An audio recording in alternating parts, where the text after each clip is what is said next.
we used to call that the Mind Master. And it was using, in the early version, was simply using galvanic skin response.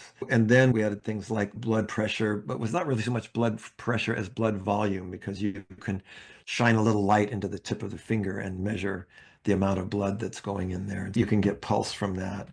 And then also we could get temperature. So these are easy things that you can get from one finger, right? You can get these very interesting signals.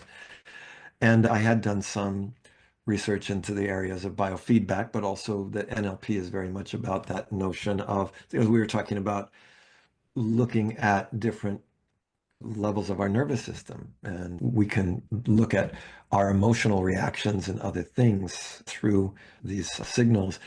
And the idea was not so much to do traditional biofeedback, but for example, by playing a game, you would be learning to do something. And that's where things like the allergy technique actually came from, that kind of work, where I realized that if somebody was in a certain state, you were talking about it being trancy, it's not so much about formal hypnotic trance, but about state management and certain kinds of states, so that people are more susceptible to have allergic responses if they're what's typically called the autonomic nervous system. That's the part that controls blood pressure and heart rate and these kind of things.